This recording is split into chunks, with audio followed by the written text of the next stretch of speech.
This is the third in a series of programs I'm doing on wisdom and what famous thinkers in philosophy, psychology, literature, and religion have said about it. This program will focus on money and what might be a wise person's attitude towards it. First, a brief review of the first two segments I've done on wisdom. In the first program, one of the main questions I dealt with was, what is wisdom? And I mentioned that wisdom consists of good sense, good judgment, understanding, insight. Aristotle put it this way. Aristotle said that wisdom is knowledge of the highest things. And Henry David Thoreau expressed this idea. He said that wisdom is knowledge of the highest art. And what is the highest art? Well, according to Thoreau, it's the art of living. Also, in one of the previous segments I've done on wisdom, I dealt with the question, what might be some of the characteristics of a wise person? And among those, I enumerated and discussed the following. I suggested that a wise person is one who generally avoids avoidable suffering, avoidable unhappiness. Indeed, the Buddha said, much of our pain is self-chosen. Also, wise people tend to be skeptical people, inquisitive people. Socrates said, the unexamined life is not worth living. Wise people tend to be skeptical of groupthink. Wise people tend to be skeptical of the way in which the majority often thinks and questions majority opinion. Also, the great thinkers tell us that wise people generally are flexible people, in that they know that life is unpredictable and that to meet life's various contingencies, it's very important that one have the ability to be a flexible person. Of course, I mentioned other characteristics, but again, this was just a brief review of some of those that I had discussed. Another question I discussed in one of my previous programs on wisdom was this.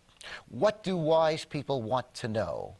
Well, wise people want a good understanding of reality, of truth. What does that mean? Well, when philosophers talk about reality, when philosophers talk about truth, they're talking about the way things really are. So they want to understand the way things really are. In other words, they want to understand what is true, what is false, about life, about human nature, etc. I also mentioned that wise people are interested in gaining a grasp of the fundamental facts of our existence. And what are some of the fundamental facts of our existence? Well, the most obvious one is that we're going to die. And so many of the great thinkers claim that it's a good idea to make it a habit to think about death. Why so? Well, it gives us perspective, and it reminds us that we have a limited time on this earth to live, to love, and to experience. Also, another fundamental fact of our existence is that life is often difficult. Seneca, the very famous Stoic philosopher, put it this way. He said, life is no soft affair. And Thoreau expressed a similar idea in these words. Thoreau said this, dis-ease is the rule of our terrestrial life. Another fundamental fact is that we will be criticized in life no matter what we do. We will be criticized even when we do good deeds. We know that Jesus, Gandhi, Martin Luther King Jr., despite all of the good deeds they did, were criticized. Indeed, Jesus, Gandhi, and Martin Luther King Jr. all assassinated. We also know that the suffragettes, people like Elizabeth Cady Stanton, Susan B. Anthony, who in the late 19th and early 20th centuries fought for the rights of women, specifically for the right of women to vote, were often mocked and criticized in the most vitriolic manner. And we know that abolitionists of the 19th century, people like William Lloyd Garrison, who campaigned to abolish slavery, were also ridiculed and savagely criticized. Indeed, Garrison was almost killed in Boston. a strange happenstance, one would think that perhaps an abolitionist would have been killed in the Deep South, but no, he came close to being hanged in Boston. We know that other famous people have also suffered vicious criticism. I mentioned in my last program that during George Washington's second term in the presidency, some of the opposition newspapers claimed that he was senile. Also, some went so far to accuse him of having an illegitimate child. And who supposedly was that illegitimate child? Alexander Hamilton, who was his Secretary of the Treasury and who had served as an aide-de-camp to Washington during the Revolutionary War. The story, by the way, was a complete fabrication that Washington had any illegitimate child.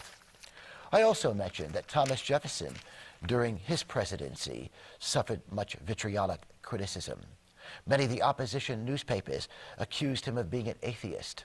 Indeed, he was probably a deist, almost certainly not an atheist. Also, Jefferson was accused by many newspapers of having an ongoing sexual affair with one of his female slaves. We know today that that allegation was probably true. We also know that Abraham Lincoln, during his presidency, was also subjected to vicious criticism. Indeed, Lincoln, because of his stance on slavery, you recall Lincoln said he did not want slavery expanded in the United States.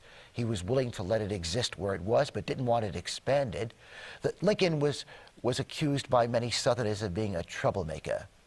Indeed, we know that Lincoln garnered only 40% of the popular vote the first time he ran for president. And he won the presidency only because he got a majority of the electoral votes. Lincoln also was criticized for his physical appearance. Many people describing him as being ugly, and newspapers also using that word ugly to describe him. And I mentioned that Franklin D. Roosevelt, generally regarded as one of the best presidents the United States has ever had, also suffered his share of criticism. Some newspapers and other people criticized Franklin for being a socialist. You recall that FDR was president during the Depression, and Roosevelt believed that we needed an expanded government to deal with the problems of the Depression. And therefore he called for such things as Social Security and a minimum wage law and the legalization of labor unions and higher taxes on the rich. And all of these proposals resulted in Roosevelt again being called socialist and suffering criticism for other reasons as well. Indeed, recent Catholic popes have suffered serious criticism from some quarters. You recall that the Catholic Church's established policy is that it is against the use of condoms, that it believes that the use of condoms is immoral. And some people have criticized the Catholic Church on this count. They claim that the popes, in establishing this anti-condom policy, are actually promoting evil in the world, in the sense that condoms can do much to prevent the transmission of venereal diseases and even of the virus that causes AIDS. Well, what's the lesson in this for all of us? Well, if famous and even great people have been regularly and savagely criticized, we can be sure that we will be criticized also. The bottom line is this: wise people know they will be criticized and have the courage and the strength to bear it. And also wise people realize that many of the people criticizing them have sinister motives. The Tao Te Ching, a Chinese book of wisdom, offers some good advice here, I think. It says the following: seek the approval of others and you will be their prisoner. Seek the approval of others and you will be their prisoner. Wise people, of course, are seeking the path to a more fulfilling life. And there is a consensus among the great thinkers as to what a fulfilling life consists of. The great thinkers claim that if one is pursuing wisdom, one should be looking to increase one's understanding of oneself, others, and life. And also, if one is on the path to a better life, if one is on the path to achieving wisdom, one will also try to increase one's virtue. I mentioned in the last program that there is a consensus among the great thinkers that wisdom is never divorced from virtue. Wisdom is never divorced from virtue. Also, people seeking wisdom try to become increasingly self-reliant and independent. They try to become inner-directed in contrast to being outer-directed. In other words, wise people and those seeking wisdom realize that so often the advertising industry, the television industry, the movie industry often provide bad advice as to how to live a fulfilling life. And now on to the main subject of this segment of the program, and that is money and what might be a wise person's attitude towards it. Well, I think at the outset, it's important to point out that wise people know what money can buy and can't buy. So let's deal with both of those things. First of all, what can money buy? Well, I think it's fair to say that money can buy good nutrition and proper health care. Or good health care, I should say. Also, money can buy freedom from anxieties about money. I recall seeing Johnny Carson, the famous entertainer, being interviewed many years ago, and he claimed that after he became a very rich man, he no longer had to worry about money. He said that when he was a young man, he often worried about paying the rent or paying the mortgage. But after he became quite wealthy, he no longer had these worries. In other words, he had freedom from anxieties about money. Carson did add, however, that other worries had replaced his worries about money. Also, I think it's safe to say that money can buy a home or an apartment in a safe neighborhood, that money, in a certain sense, can buy quietude. Also, money can buy leisure time to cultivate the mind. Some unfortunate people in this world work so many hours a week and work so hard that they either have very little leisure time, or when they do have leisure time, are so tired that they really can't very much enjoy it or use it usefully. In any event, one of the things that money can buy, again, is leisure time to cultivate the mind. And so many famous thinkers, including Aristotle and Bertrand Russell, have said we need leisure time, and that the best thing we can do in our leisure time is, again, to cultivate the mind. By the way, wise people, at least the wise people in history who have written about wisdom, generally claim that one of the things wise people try to do on a daily basis is to exercise the mind, the body, and the heart. How so? Well, one can exercise the mind in various ways. Perhaps the best way is by reading something significant every day. And one, of course, can exercise the body in many ways. One can walk, swim, ride a bicycle, etc. And in terms of exercising the heart, what the famous thinkers mean when they talk about exercising the heart in this context is to do something warm and affectionate every day. In other words, to promote kindness in the world, that we should be doing this on a regular basis. In fact, Gandhi said that we need to give our hearts a daily tune-up, and the way we give our hearts a daily tune-up is to engage in daily acts of kindness. Something else money can buy is an increased ability to help the needy, an increased ability to help the needy. Perhaps a good example of this is the steel tycoon Andrew Carnegie, who lived in the late 19th and early 20th centuries in the United States and who amassed a fortune in the steel industry.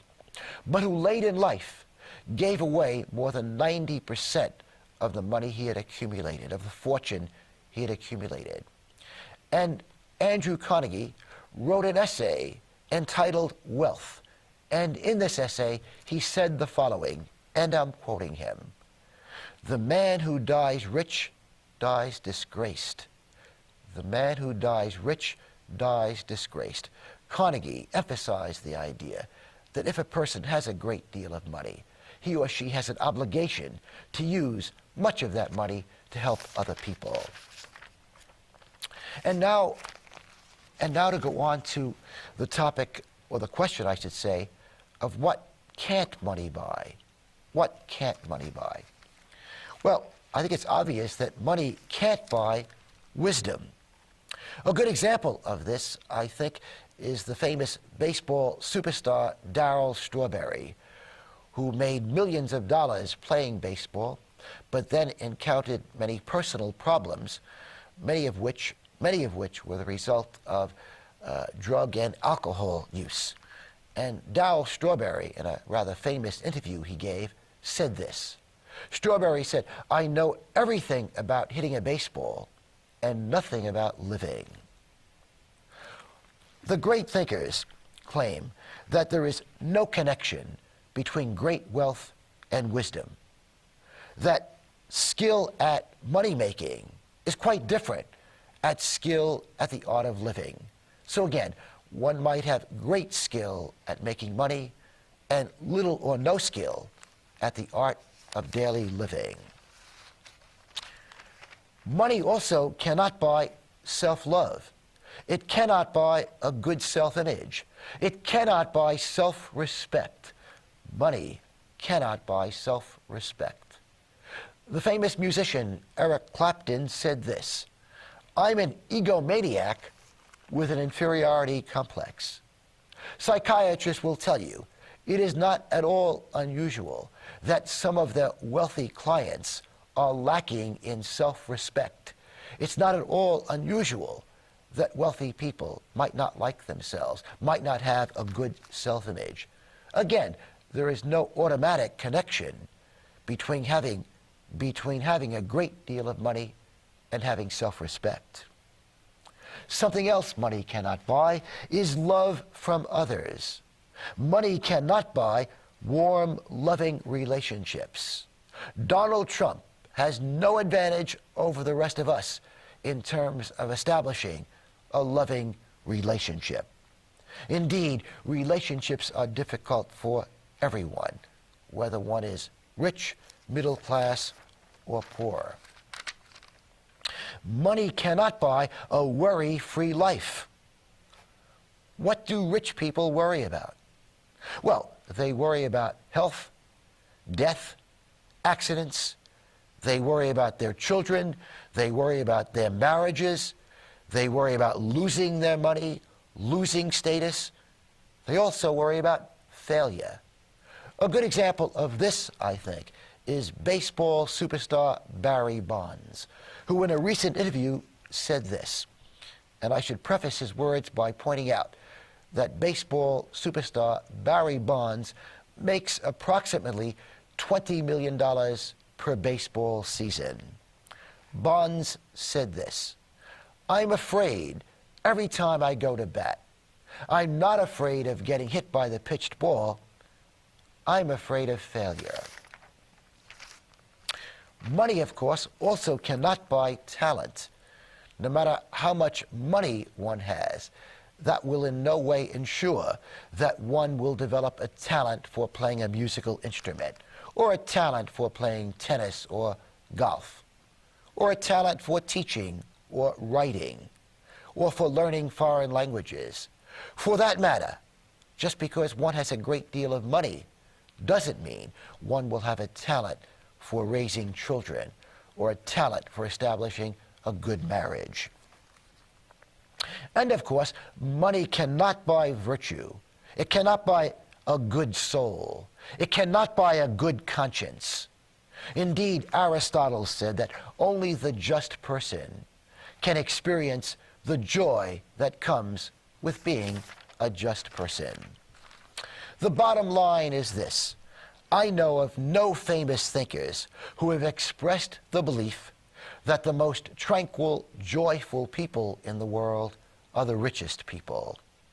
Indeed, many Christian monks, Buddhist monks, Muslim and Jewish mystics, Gandhi and Mother Teresa have perhaps experienced many more tranquil, joyful moments than the richest people in the world. And now for some other comments from famous thinkers on the subject of money. Thoreau said this. Thoreau said, "The cost of a thing is the amount of your life you must exchange to get it." The cost of a thing is the amount of your life you must exchange to get it. So if Thoreau asked you, how much did your home cost you? And you said, well, my home cost $350,000. He would say, no, that's not what your house cost you. Tell me, what did your home cost you in terms of how many hours you had to work to buy it? And how many hours of stress, perhaps, you had to experience to afford that house? And also, did you have to work a job you didn't like to buy that house? Jesus talked about the cost of a thing involving its effect on one's soul. You recall that Jesus said this, "What does it matter if a man gains the whole world but loses his soul?" The philosopher Seneca, who himself was a rich man, by the way, you might have wondered, by the way, have there been any rich philosophers? Yes, Seneca was a rich philosopher, although he claimed that he could lose all his money and yet not suffer any loss of tranquility or joy.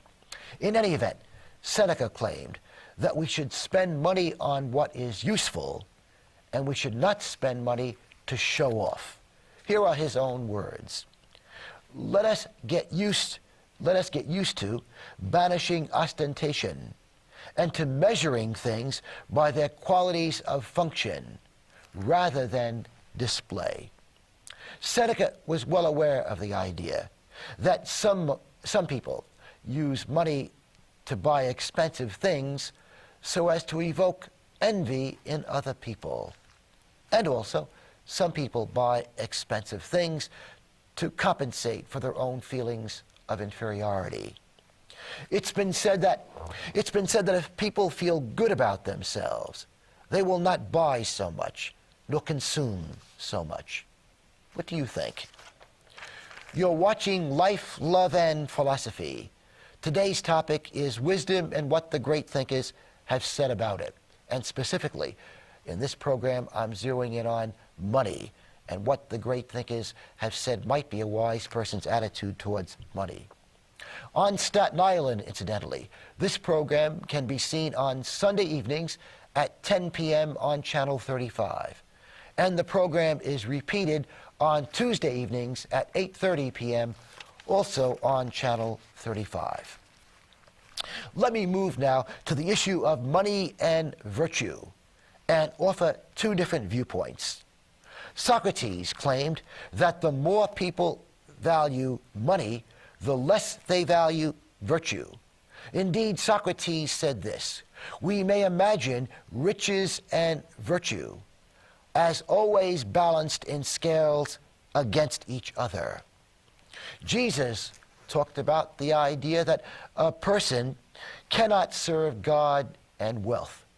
You recall, in perhaps Jesus' most famous passage on the subject of money, in Mark 10, Jesus said, "It is easier for a camel to pass through the eye of a needle than for someone who is rich to enter the kingdom of God."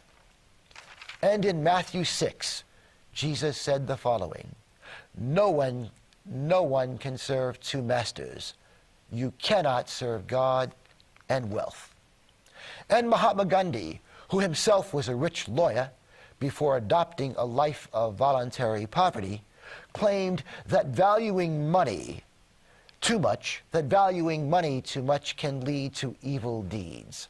Gandhi, in his autobiography, said this, "How heavy is the toll of sins and wrongs that wealth, power, and prestige exact from man."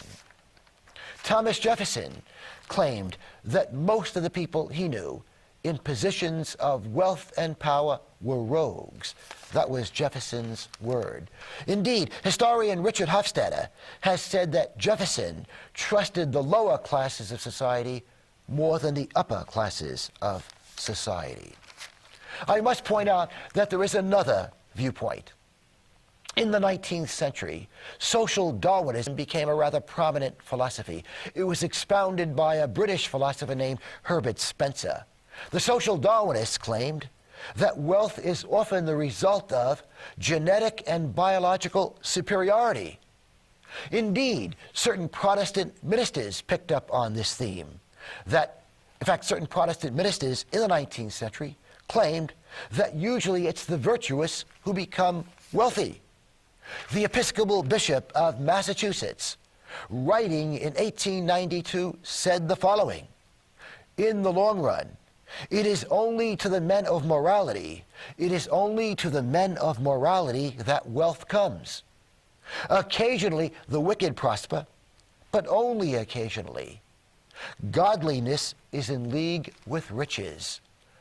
Godliness is in league with riches." What do you think? Do the people you have known who have a lot of money, do you think they have tended to be more virtuous or less virtuous than the people you have known who don't have a great deal of money? I must tell you, though, that there is a consensus among the great thinkers that wisdom and virtue are intimately connected. The idea is that one cannot be wise unless one is attempting to be a good person. Indeed, Buddha referred to dishonest people and rip-off artists as fools. I see I'm running short on time now, so let me bring this to a close. You recall that Henry David Thoreau reminded us that we are all artists. In Walden, he penned the famous words, "To affect the quality of the day, that is the highest of arts."